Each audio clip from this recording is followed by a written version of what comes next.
ચાલો વિદ્યાર્થી મિત્રો, ધોરણ 12 સાયન્સની અંદર ચેપ્ટર નંબર 5 અને આજનો જે આપણો લેક્ચર છે એ લેક્ચર નંબર 2 એમાં આપનું સ્વાગત છે.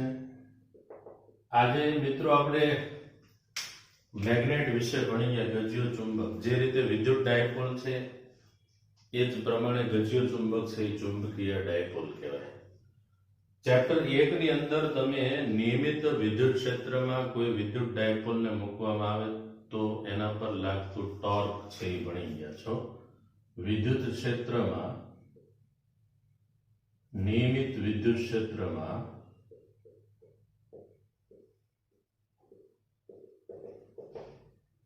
વિદ્યુત ડાયપોલ પર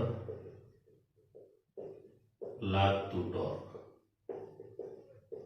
તો ટોર્ક એ સદિશ રાશિ છે એટલે અહીંયા સદિશ સ્વરૂપ લખું છું.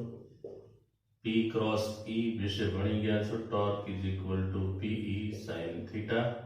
આ ફોર્મ્યુલા ક્રોસ ગુણાકાર છે. એવી જ રીતે જ્યારે કોઈ ચુંબકીય ડાયપોલ હોય એને નિયમિત ચુંબકીય ક્ષેત્રમાં મૂકવામાં આવે તો એના પર ટોર્ક લાગે છે. ચાલો હવે અહીંયા આપણે નિયમિત ચુંબકીય ક્ષેત્રમાં કોઈ ચુંબકીય ડાયપોલને મૂકી દઈએ. ડાયપોલ મિત્રો વ્યાખ્યા ભણી ગયા. બે વિજાતીય ધ્રુવો હોય, એમની વચ્ચે કંઈક પરિમિત અંતર હોય તો બનતી રચના છે એને શું કહેવામાં આવે છે? ડાયપોલ. તો અહીંયા ધારો કે કોઈ આ નિયમિત ચુંબકીય ક્ષેત્ર, નિયમિત બતાવવું હોય તો ક્ષેત્ર રેખાઓ એકબીજાને કેવી રીતે હોવી જોઈએ? સમાંતર. આ તમે ભણી ગયા છો. તો આપણે કહી શકીએ કે ક્ષેત્ર છે એ નિયમિત છે. ધારો કે અહીંયા કોઈ નિયમિત ચુંબકીય ક્ષેત્ર મેં તમને દર્શાવી દીધું છે.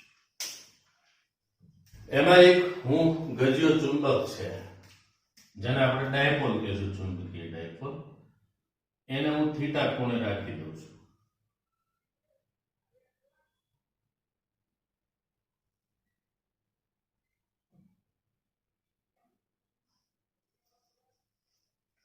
આ મિત્રો એનો N ધ્રુવ છે, આ S ધ્રુવ છે અને અહીંયા મેં એને થીટા ખૂણે રાખી દીધું છે નિયમિત ચુંબકીય ક્ષેત્રમાં. તો આ ચુંબકીય ડાયપોલ છે.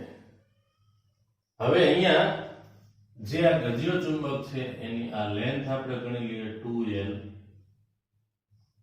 અને મેગ્નેટિક મોમેન્ટ છે એ S થી N હોય. એની દિશા પણ હું તમને બતાવી દઉં છું. કેટલી મેગ્નેટિક મોમેન્ટ હોય આપણે ભણી ગયા, 2L * P, બરાબર.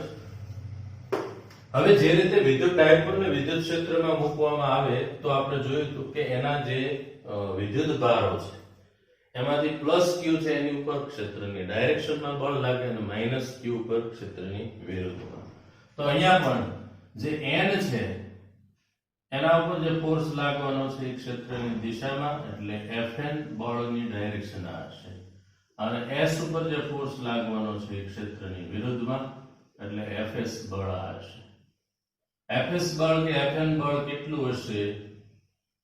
તો Q * E આપણે કરતા હતા.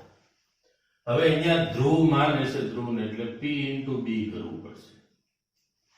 તો આ પણ P * B જ હશે. હવે આમ જોવા જઈએ તો Fs નું મૂલ્ય એટલે માનાંકમાં લખીએ એટલે PB થાય અને Fn નું મૂલ્ય એટલે પણ PB થાય. તો જુઓ બેના મૂલ્ય સમાન, દિશા પરસ્પર વિરુદ્ધ છે અને એક રેખાસ્થ નથી. એક રેખા ઉપર ન આવેલા હોય તો એકબીજાની અસર છે એ નાબૂદ નથી કરવાના. મતલબ આવું બળ યુગ્મ છે એ ટોર્કની રચના કરતું હોય છે, બરાબર. તો અહીંયા હું લખીશ આકૃતિમાં નિયમિત ચુંબકીય ક્ષેત્ર B માં એક ચુંબકીય ડાયપોલને થીટા ખૂણે ગોઠવેલ છે.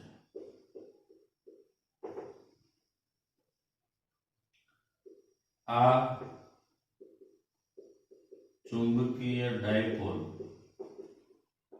પર નિયમિત ચુંબકીય ક્ષેત્ર B માં લાગતું ટોર્ક.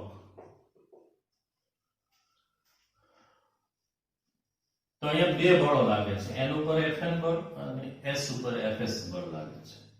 પણ આ બંને બળો છે બરાબર એ એક રેખસ્થ નથી અને ટોર્ક લાગવા માટેની શરત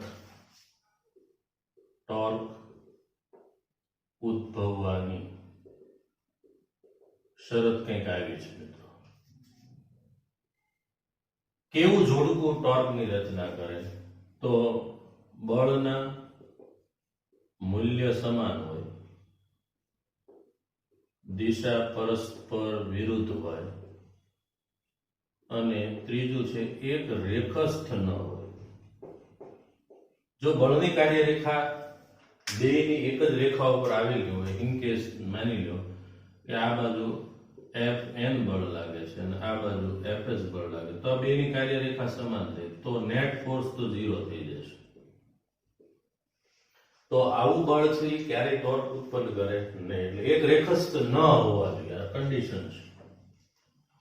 તો અત્યારે આપણે જોઈએ છે કે Fn બળની કાર્યરેખા આ છે, Fs બળની કાર્યરેખા આ છે, બે એક રેખસ્થ નથી. એટલે ડાયપોલ પર, ચુંબકીય ડાયપોલ પર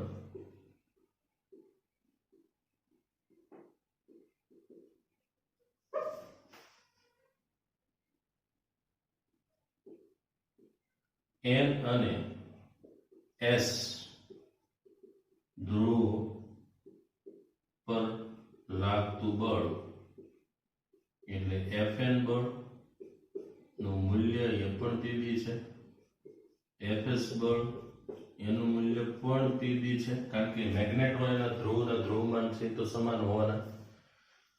તો એવું લખી શકાય કે Fn બળ અને Fs બળના મૂલ્ય સમાન છે પરંતુ એની દિશા વિરુદ્ધ છે, એટલે અહીં ઋણ નિશાની મૂકી દઉં છું. બરાબર છે? એટલે કન્ડિશન આ પહેલી બે સેટિસ્ફાઈડ થઈ ગઈ, મૂલ્ય સમાન, દિશા પરસ્પર વિરુદ્ધ. આ બળો એક રેખસ્થ નથી. હવે એક રેખસ્થ નથી એટલે ત્રીજી કન્ડિશન તે સેટિસ્ફાઈડ થાય છે, એટલે એનું પાલન થાય છે. તો આ ચુંબકીય ડાયપોલ પર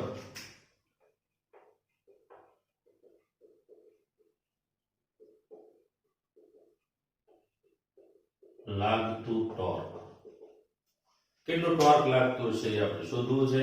તો ટોર્ક કેટલું લાગે છે મેળવવા માટે આપણે જે ટોર્કની વ્યાખ્યા છે એ અનુસાર ચાલીશું. ટોર્ક બરાબર કોઈ એક બળનું મૂલ્ય ગુણ્યા તે બે બળો વચ્ચેનું લંબ અંતર. આ એનું સૂત્ર છે. ચાલો ટોર્ક આપણે બતાવી દઈએ. બળનું મૂલ્ય એટલે P × B થઈ ગયું. બે બળ વચ્ચેનું લંબ અંતર એટલે મિત્રો લંબ અંતર આને આપણે કહેશું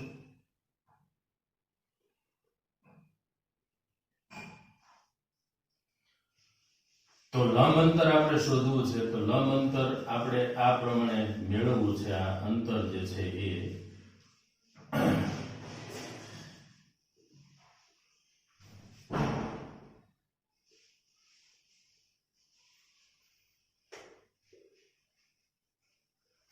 કેવી રીતે મેળવી શકાય? તો L છે એના બે ઘટકો આપણે વિચારી શકીએ છીએ. L ના બે ઘટકો કયા કયા બે ઘટકો પડશે? તો L છે એ આ પ્રમાણે આપણને આપી દીધેલો છે. આ 2L થયો અને આ એંગલ છે એ થીટા છે. તો આ 2L cos થીટા થાય અને આ 2L sin થીટા થાય. તો આ અંતર એટલે લંબ અંતર કહેવાય.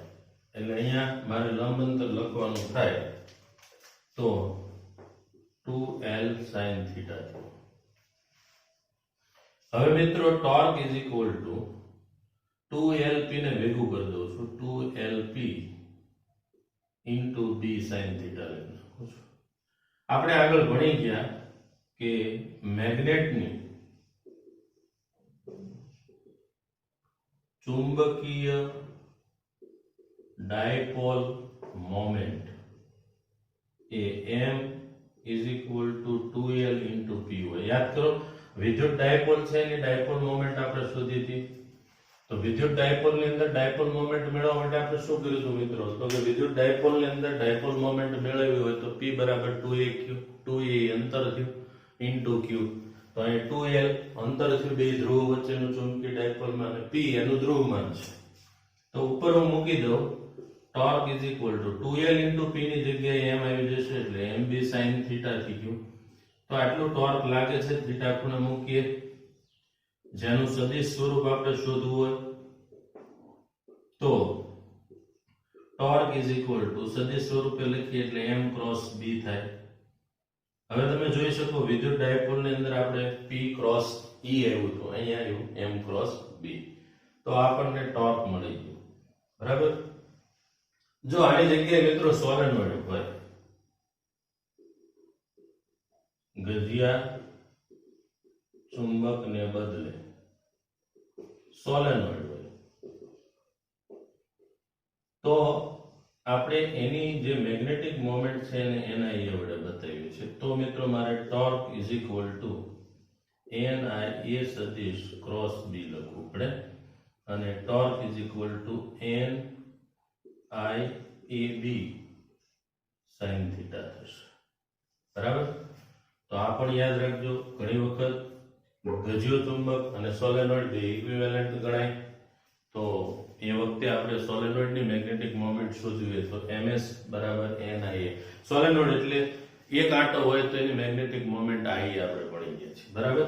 કે ભાઈ કોઈ ગૂંચળું હોય એમાંથી પ્રવાહ પસાર થતો હોય તો એની મેગ્નેટિક મોમેન્ટ છે એ આ પ્રમાણે હોય. આ એની ડાયરેક્શન થઈ NIA. n આંટા વાળું હોય તો એક આંટા વાળું હોય તો n બરાબર 1 મૂકી દેવાના છે. બરાબર. તો આ આપણને સોલેનોઇડ આપ્યો હોત તો એની મેગ્નેટિક મોમેન્ટ એના પર લાગતું ટોર્ક પણ મેળવી શકાય. આ સિવાય પણ ટોર્ક આપણે મેળવી શકીએ છીએ. તો પહેલા આને નોટ કરી લો, પછી નેક્સ્ટ કેવી રીતે ટોર્ક મળે એ ઓર થિયરી છે એની. બરાબર. એને આપણે સમજીએ.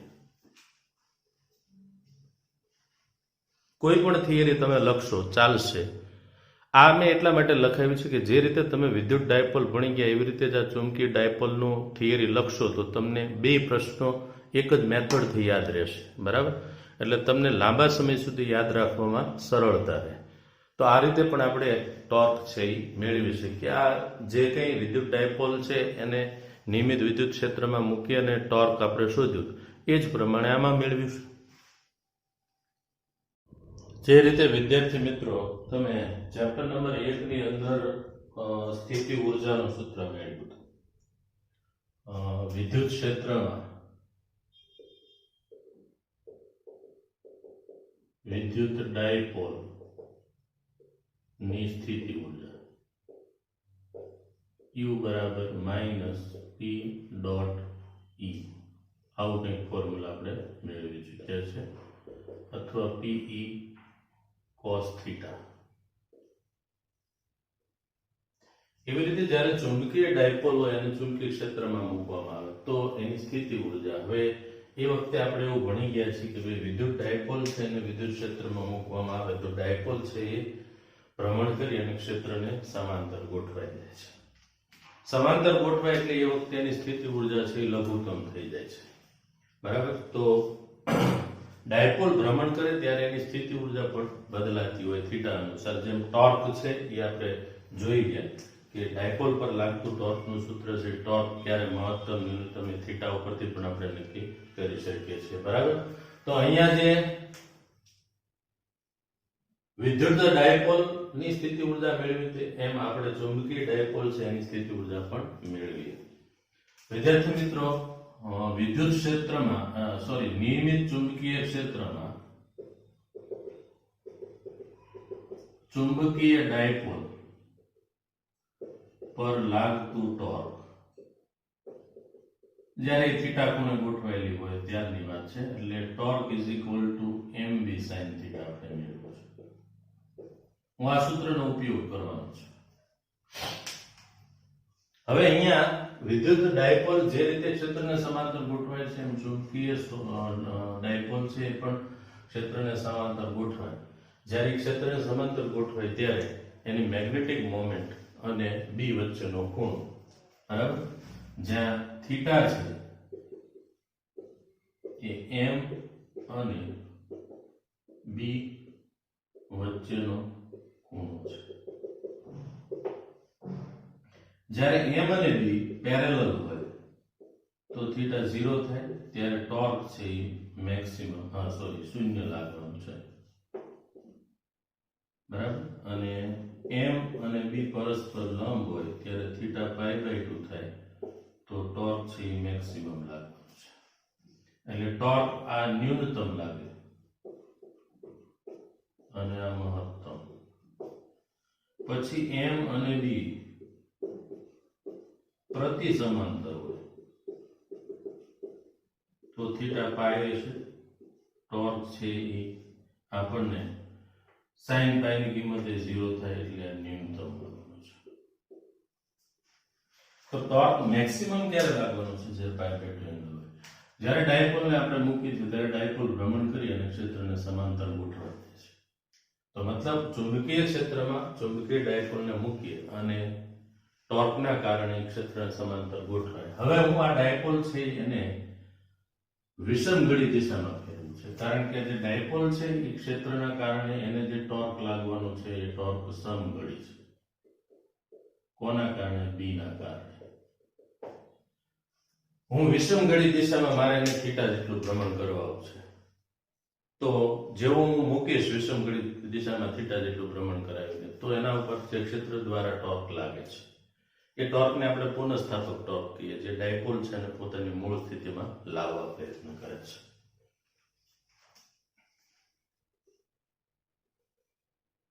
જ્યારે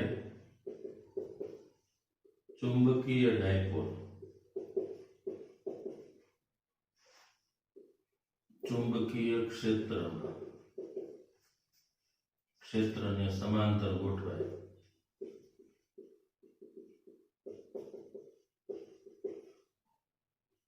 તે સ્થિતિમાંથી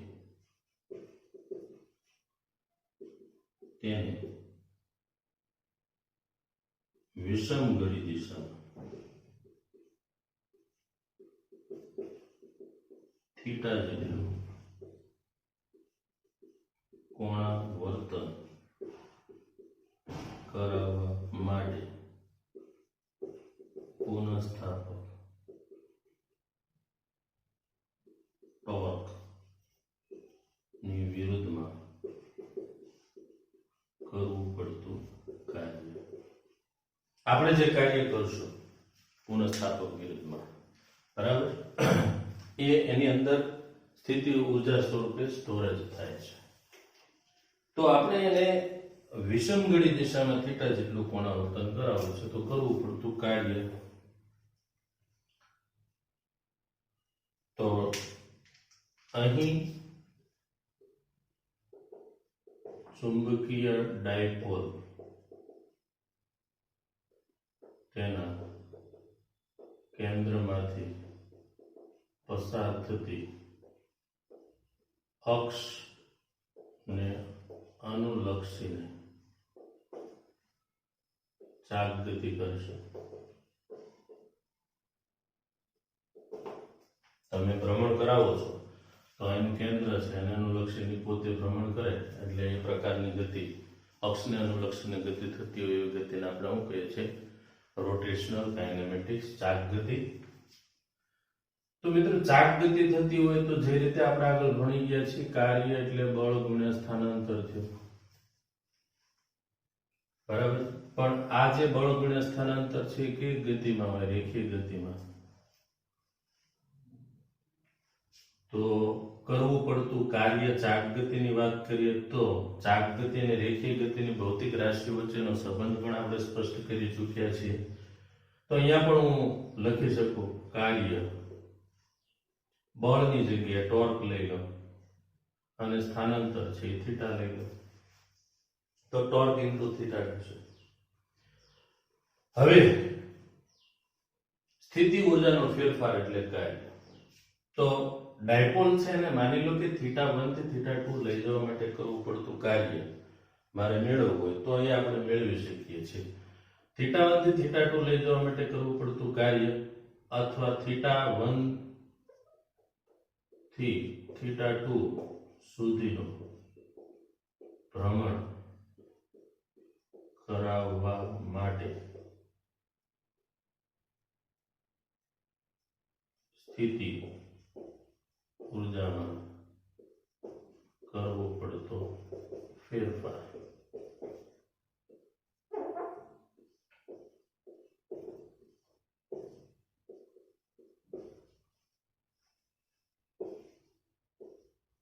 આવું લખે.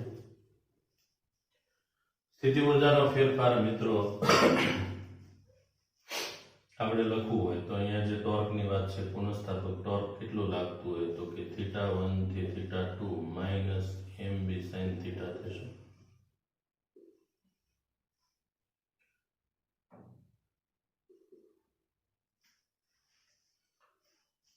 માઇનસ mb ને બાર કોમન લઈ લઈએ તો ઇન્ટિગ્રેશન ઓફ θ1 θ2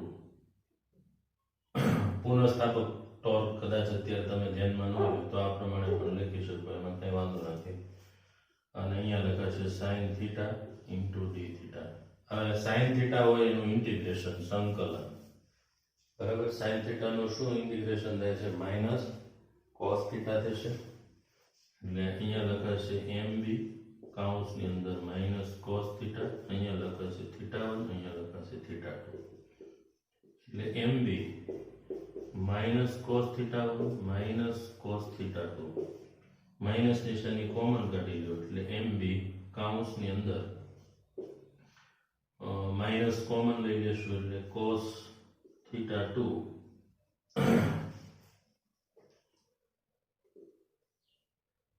માઇનસ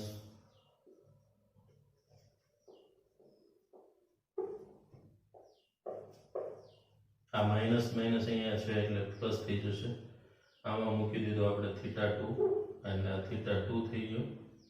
અહીંયા minus minus plus cos θ1. Ready? હવે માઇનસ નિશાની તમે કોમન લઈ લો તો cos θ1 માઇનસ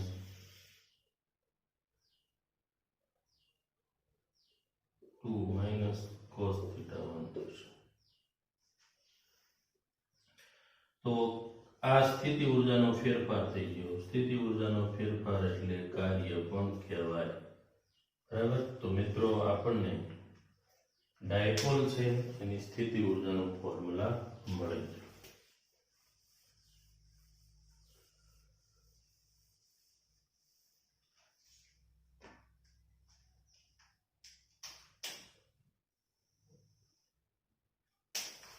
ચુંબકીય ડાયપોલ છે એની સ્થિતિ ઊર્જા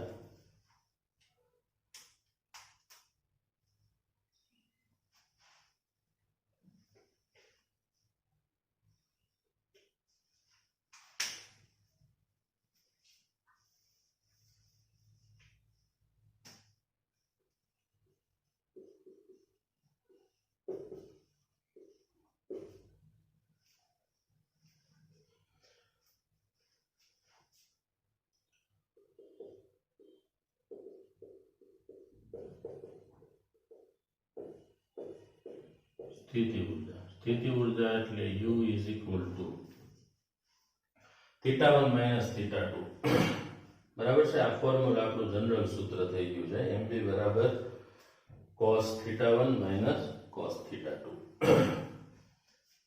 અને લખાશે આ પ્રમાણે m ડોટ b જે વિદ્યુત ડાયપોલ માટે આપણે લખ્યું હતું એ પ્રમાણે લખી શકાય u બરાબર માઇનસ mb cos θ.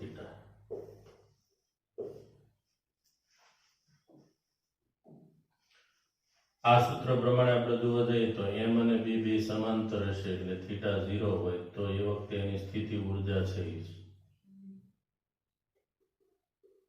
ઋણ મળવાની છે, બરાબર. અને m ને b બે પરસ્પર લંબ હોય એટલે θ π/2 થાય ત્યારે u 0 થશે સ્થિતિ ઊર્જા. m અને b પ્રતિ સમાંતર હોય એટલે થીટા પાઈ કહેવાય. કોસ પાઈ ની કિંમત -1 થાય એટલે સ્થિતિ ઊર્જા છે એ ધન મળે. તો આ સ્થિતિ ઊર્જા છે એ લઘુત્તમ ગણાય અને આ સ્થિતિ ઊર્જા છે એ મહત્તમ ગણાય છે. અને કોઈ પણ તંત્ર છે હંમેશા પોતાની સ્થિતિ ઊર્જા છે એ લઘુત્તમ રહે એવી રીતે ગોઠવવાનો પ્રયત્ન કરે.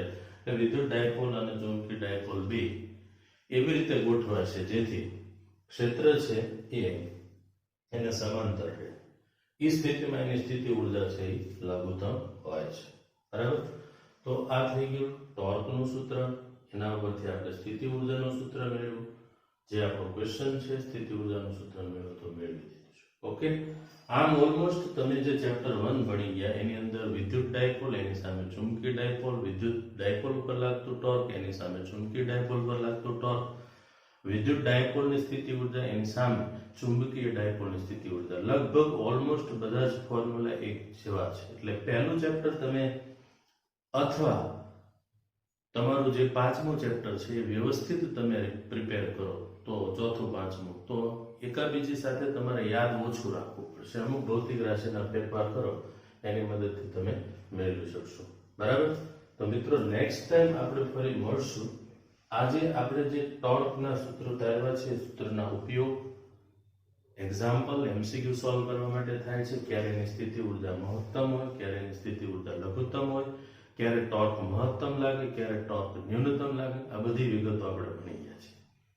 આના ઉપરથી થોડુંક તમને આ ડાયપોલ છે એ ચુંબકીય ક્ષેત્રમાં હોય અને ભ્રમણ કરતી હોય તો તમને અમુક ભૌતિક રાશિઓનો આવર્તકાળ છે એની કોણીય આવૃત્તિ છે એ પણ પૂછતા હોય છે. જે આપણે નેક્સ્ટ આપણે મેળવી જ લઈએ આજે. પછી આ લેક્ચર છે એને ખતમ કરીએ. પહેલા આને નોટ ડાઉન કરી લેશું.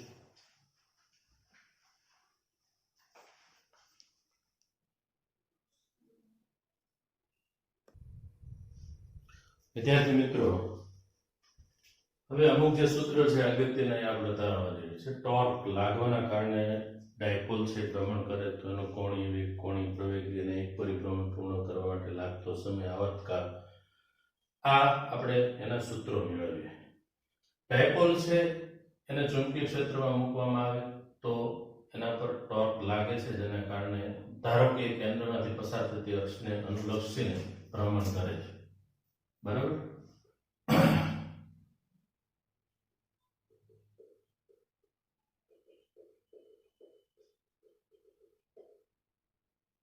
ટોર્કને કારણે પોતાના કેન્દ્રમાંથી પસાર થતી અક્ષને અનુલક્ષીને ભ્રમણ થાય છે. આ ભ્રમણ થાય છે એ ક્ષેત્રને સમાંતર ગોઠવાય. હવે ક્ષેત્રને સમાંતર ગોઠવાયા પછી વિરુદ્ધ દિશામાં તમારે થીટા જેટલું સૂક્ષ્મ સ્થાનાંતર કરાવવા માટે પુનઃસ્થાપક ટોર્ક છે એની વિરુદ્ધમાં કરવું પડતું કાર્ય. એટલે ઋણ નિશાની મૂકવું છે એ પુનઃસ્થાપક ટોર્કની મૂકવું છે. થીટા નાનો હોય તો સાઇન થીટાની જગ્યાએ થીટા લખાય. જ્યાં ઋણ નિશાની પુનઃસ્થાપક ટોર્ક જે થીટા વિરુદ્ધ સ્થાનાંતર કરાયું છે. ન્યૂટનનો બીજો નિયમ આપણે ભણી ગયા. રેખીય ગતિ માટે આપણે જે નિયમ ભણી ગયા છે F = ma, દળ ગુણ્યા પ્રવેગ. તો એવો જ નિયમ છે. જેમ રેખીય ગતિની અંદર બળનું મહત્વ છે એમ ચાપ ગતિમાં ટોર્કનું છે. તો F = ma લખાય તો F ને સમતુલ્ય ભૌતિક રાશિ ચાક ગતિની અંદર ટોર્ક થાય. m એટલે દળ, દળની જગ્યાએ ચાક ગતિમાં ઝડપની ચાક માત્રા આવે છે અને a એટલે પ્રવેગ. તો અહીંયા થઈ ગયો કોણીય પ્રવેગ એટલે આલ્ફા. એટલે મેં સૂત્ર લખ્યું ટોર્ક = I આલ્ફા, જે ચાક ગતિ માટે ન્યૂટનનો બીજો નિયમ છે. I આલ્ફા = -mb થીટા થી I બરાબર આલ્ફા એટલે d²θ/dt² થાય. કારણ કે સ્થાનાંતરનું સૂત્રનું 2 વખત વિકલન કરો ત્યારે તમને કોણીય પ્રવેગ મળે છે. તો એનો કોણીય પ્રવેગ છે આટલો હશે d²θ/dt². આ પદને આ બાજુ લઈ દઈએ એટલે એક ઇક્વેશન આપણને મળ્યું d²θ/dt² mb/I * θ = 0. આ સરળ આવર્ત ગતિનું જે વિકલ સમીકરણ છે d²y/dt², જે રેખીય ગતિમાં ભણી ગયા છે. y સ્થાનાંતર, થીટા એ કોણીય સ્થાનાંતર. બરાબર. એની સાથે આપણે કમ્પેરિઝન કરીએ છીએ. ω²y તો આ બે પદને સરખાવીએ એટલે ઓમેગા મળે. ω² = mb/I થાય. ઓમેગા એટલે √mb/I થયું, જે આપણને કોણીય આવૃત્તિ નું સૂત્ર મળે. એના ઉપરથી આપણે આવૃત્તિ મેળવી લીધી. ઓમેગા એટલે 2πf થાય. f ને કરતા બનાવીએ 2π પેલી બાજુ જાય એટલે આવૃત્તિનો આવર્તકાળ છે એકબીજાના વ્યસ્ત છે. 1 સેકન્ડમાં થતા દોલનની સંખ્યા એટલે એને આવૃત્તિ કહેવાય. 1 સેકન્ડમાં થતા પરિભ્રમણની સંખ્યા એ આવૃત્તિ કહેવાય. પણ એક પરિભ્રમણ પૂર્ણ કરવા માટે લાગતો સમય એને આવર્તકાળ કહેવાય. તો આ પ્રમાણે આપણે આવર્તકાળ પણ મેળવી લીધો. કદાચ તમારી પાસે બી માગે મેળવવાનું તો ચુંબકીય ક્ષેત્ર ઘણીવાર શોધવાનું કહે છે તો ω² × I અપોન m કરી દેવાનું. ઓમેગા એટલે તમને ખબર છે 2π/T લખાય એટલે 2π/T નો સ્ક્વેર × I/m થઈ ગયું. આ એ જડત્વની ચાકમાત્રા છે. મેગ્નેટ જ્યારે બાર મેગ્નેટની વાત આવે તો બાર મેગ્નેટ એ લોખંડમાંથી તૈયાર થાય છે અને લોખંડના સળિયાની જડત્વની ચાકમાત્રા હંમેશા યાદ રાખજો 1/12 ml² છે. બરાબર છે. ઘણા વિદ્યાર્થીઓ છે એને હું સ્પષ્ટ કહી દઉં, જે જગ્યાએ બાર મેગ્નેટ ગજ્યો ચુંબક શબ્દ વાપરે અને ત્યાં જડત્વની ચાકમાત્રાની વાત આવે ત્યાં I બરાબર 1/12 ml² એની જડત્વની m દળ છે, l એની લંબાઈ છે. તો અહીંયા આપણને b પણ મળી જશે. I હોય અને m એ મેગ્નેટિક મોમેન્ટ છે. સ્મોલ m લખો એ મેગ્નેટિક મોમેન્ટ, કેપિટલ M છે આપણે દળ માટે વાપરીએ છીએ. બરાબર. તો આજે આ લેક્ચરને અહીંયા રાખીએ. આજના લેક્ચરની અંદર ટોર્ક મેળવ્યું મિત્રો આપણે. ટોર્ક પછી સ્થિતિ ઊર્જા પણ મેળવી. સ્થિતિ ઊર્જા પછી આપણે કોણીય આવૃત્તિ, આવર્તકાળ, આવૃત્તિ આ બધી જ ભૌતિક રાશિઓના સૂત્રો મેળવ્યા છે. આજનો ટોપિક ખૂબ જ ઇમ્પોર્ટન્ટ છે. હોમવર્કની અંદર 2 વખત ફરજિયાત લખવાનો. થિયરીની દ્રષ્ટિએ તમને કદાચ સ્થિતિ ઊર્જાનું સૂત્ર અથવા તો ટોર્કનું સૂત્ર મેળવવાનું પૂછી શકે. એ સિવાયના જેટલા પણ ઇક્વેશન્સ આપણે મેળવ્યા છે જેને અનુલક્ષીને એક્ઝામ્પલ ઘણી વખત પૂછતા હોય છે અથવા MCQ ની અંદર આવતું હોય છે. બરાબર. તો જીનીટ લેવલે પણ આ ટોપિક કામનો છે. ઓકે, તો ફરી પાછા આપણે નેક્સ્ટ ટાઈમ મળશું. આજનું હોમવર્ક 2 વખત લખી ફરજિયાત છે એ WhatsApp ની અંદર મોકલી આપશો. બરાબર. Thank you.